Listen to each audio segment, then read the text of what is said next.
The rain came down in sheets, a relentless torrent that turned the Wyoming plains into a sea of mud.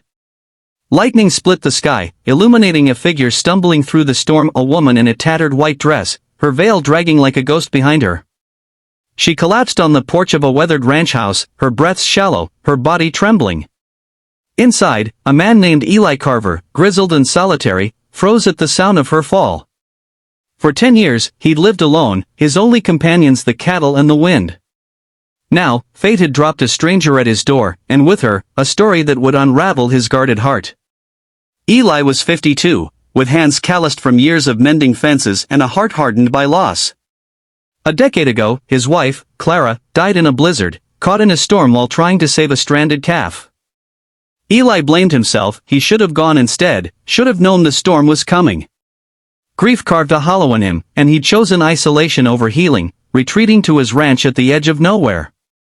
The townsfolk in Willow Creek called him a hermit, whispering about the man who spoke more to his horse than to people. But that night, as thunder shook the walls, Eli opened his door to find a woman who would change everything. Her name was Lila, though he wouldn't learn it until she woke the next morning, shivering under the quilt he'd draped over her. She was young, maybe 30, with dark hair plastered to her pale face and eyes that held a storm of their own. Her wedding dress, now mud-stained and torn, told a story before she even spoke. Eli carried her inside, stoked the fire, and brewed coffee, his hands moving with the quiet efficiency of a man used to fixing what was broken. As he sat by the hearth, watching her breathe, he felt a flicker of something he hadn't felt in years, fear. Not of her, but of what her presence might stir in him. When Lila woke, her voice was hoarse but steady. She told him she'd been running, from a groom who wasn't what he seemed, from a life she'd been pressured into. She'd fled her wedding in Casper, stealing a car that broke down 10 miles from Eli's ranch. The storm had caught her as she walked, desperate and directionless. "I didn't know where I was going," she admitted, clutching the coffee mug. "I just couldn't stay." Eli listened in silence, his jaw tight. Her story hit too close. Clara had been a runaway too, escaping an abusive father when she'd met Eli all those years ago. He wanted to send Lila on her way, to keep his solitude intact, but the rain didn't stop, and neither did the pull he felt to help her. The first challenge came with the storm itself. It raged for 3 days, flooding the roads and cutting off any chance of getting Lila to town. Eli gave her his spare room, a dusty space filled with Clara's old things, books, a quilt, a pair of boots she'd never worn out. Lila noticed the way Eli's eyes lingered on those boots, the way his voice softened when he spoke of the ranch's past. She didn't pry, but she shared her own pain in fragments, a controlling fiancé, a family who saw her as a bargaining chip, a life mapped out without her consent. Eli recognized the weight of her words, the kind of grief that wasn't loud but bone deep. Against his better judgment, he let her stay, telling himself it was just until the roads cleared. Days turned into weeks. Lila, stronger now, insisted on earning her keep. She learned to mend fences, feed the cattle, and cook meals that filled the house with warmth it hadn't known in years. Eli taught her how to ride, watching her laugh as she gripped the saddle, her fear giving way to joy. But every moment of connection brought a new challenge, Eli's guilt. He felt disloyal to Clara, as if caring for Lila betrayed his wife's memory. He'd catch himself smiling at Lila's quick wit or admiring her resilience, then retreat into silence, haunted by the past. Lila sensed his walls, but she had her own fear that her fiancé, Derek, would find her, that she'd never outrun the life she'd left. One night, as they sat by the fire, Lila asked about Clara. Eli's voice cracked as he spoke of her kindness, her stubbornness, the way she'd hum while tending the garden. "She'd have liked you," he said, surprising himself. Lila reached for his hand, and for the first time in a decade, Eli didn't pull away. It wasn't love, not yet, but it was trust, a fragile bridge between two broken souls. That moment was shattered the next morning when a truck roared up the drive. Derek had found her. He was all charm and menace, a man in a pressed suit who spoke like he owned the world.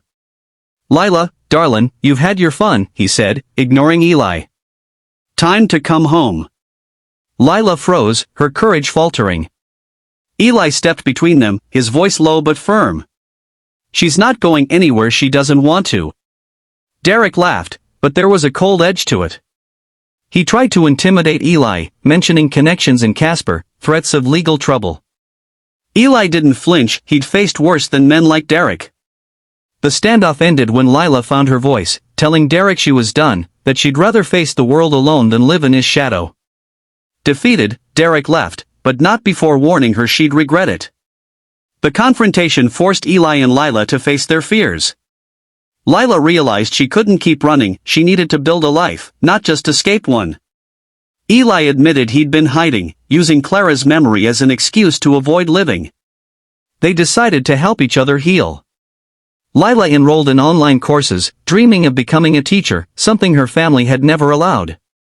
Eli started visiting Willow Creek again, reconnecting with old friends who'd missed him. The ranch, once a tomb, became a home again, filled with laughter and shared meals.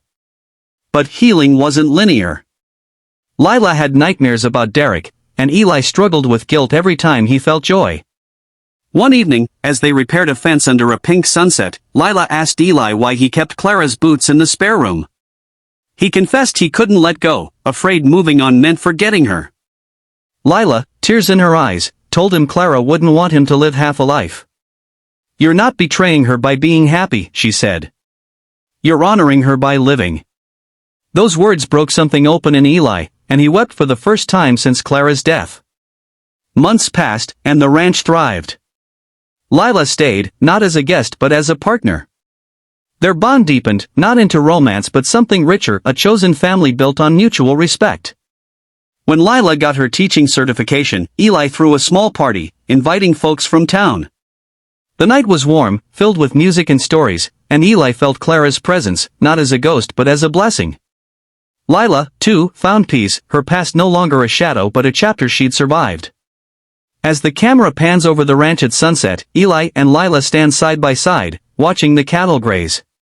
The narrator's voice joins, soft but resonant. "Sometimes, life brings you a storm you don't expect, a stranger, a second chance." Eli and Lila found each other in the rain, two souls who'd lost their way.